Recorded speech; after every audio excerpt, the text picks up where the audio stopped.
A ver, el tema de los líquidos intravenosos es una de las cosas más básicas, ¿no? En una UCI pediátrica, sobre todo cuando hay un shock. Pero ojo, que sea básico no significa que sea sencillo, es súper complejo. Y hoy, precisamente, vamos a desglosar cómo la ecografía está cambiando por completo las reglas del juego en este pilar del cuidado crítico.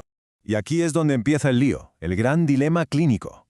A ver, la reacción casi instintiva ante un niño o una niña en estado crítico ha sido siempre líquidos.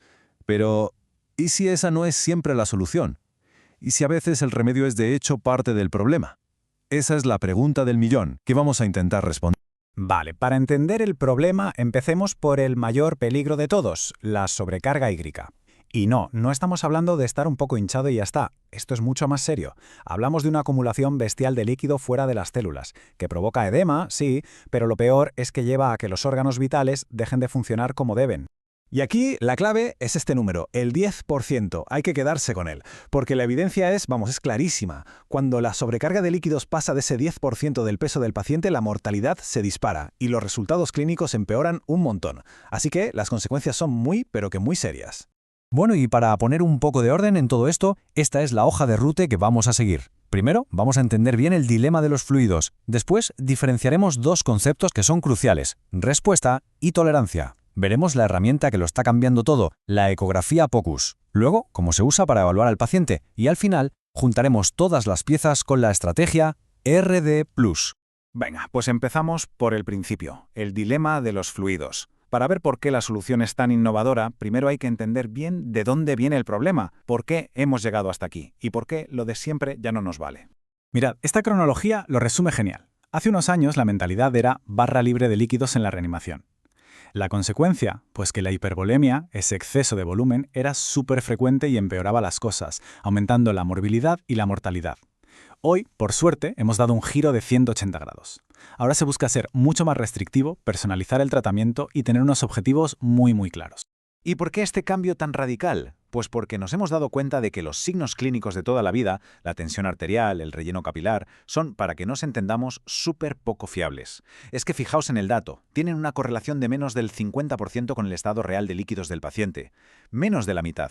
Estábamos navegando casi a ciegas. Necesitábamos algo mejor, y con urgencia.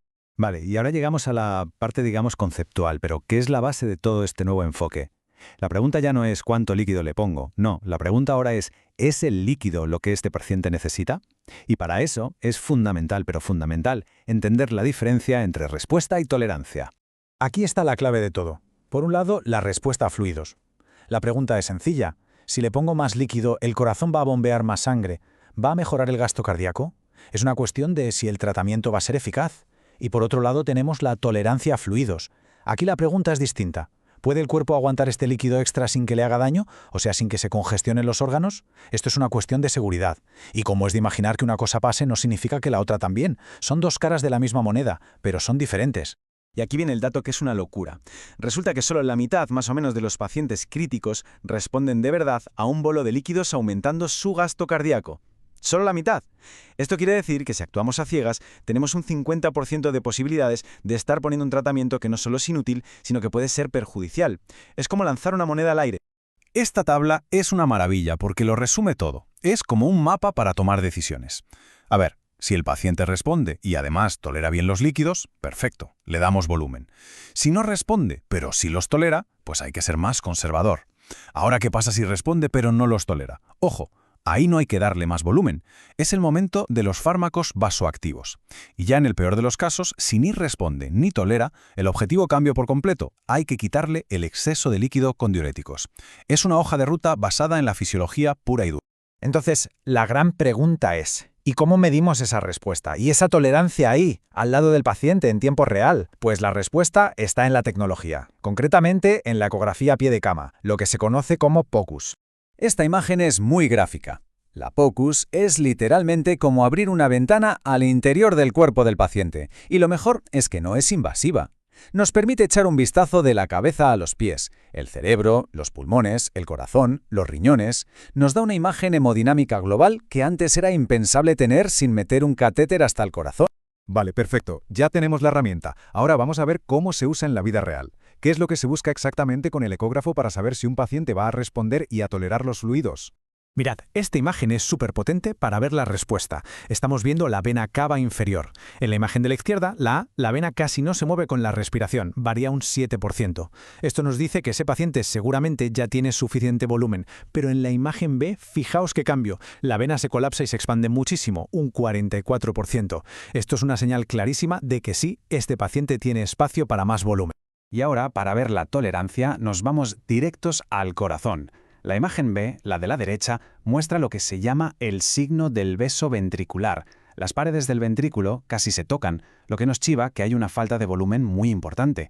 En cambio, en la imagen A vemos un ventrículo mucho más grande, más dilatado. Esto podría ser una señal de alerta de que ese corazón ya está al límite y no va a tolerar bien que le metamos más líquido. Y para que esto no sea solo una impresión, para hacerlo más objetivo, existe un protocolo que se llama VEXUS. Sirve para medir la congestión venosa, que es un signo claro de intolerancia.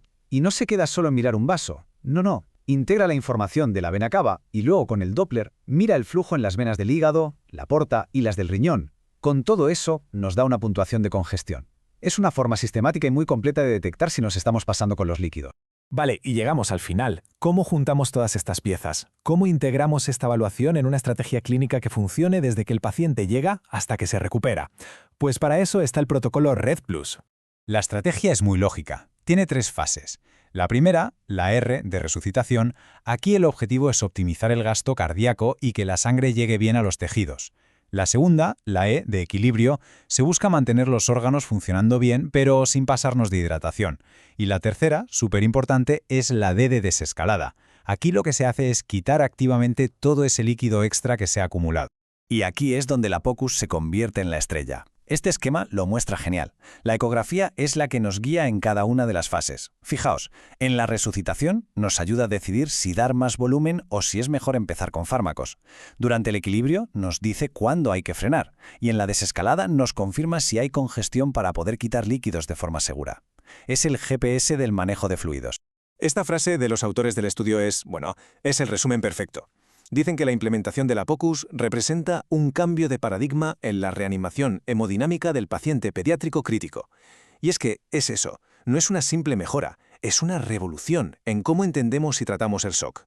Y todo esto nos deja con una última reflexión. Al dejar atrás esas mediciones estáticas, las de toda la vida, y pasarnos a este enfoque dinámico basado en la fisiología del paciente, ¿hasta qué punto podemos redefinir los resultados? ¿Cómo puede esta nueva forma de gestionar los fluidos cambiar de verdad el pronóstico y mejorar la vida de los niños y niñas que están más graves?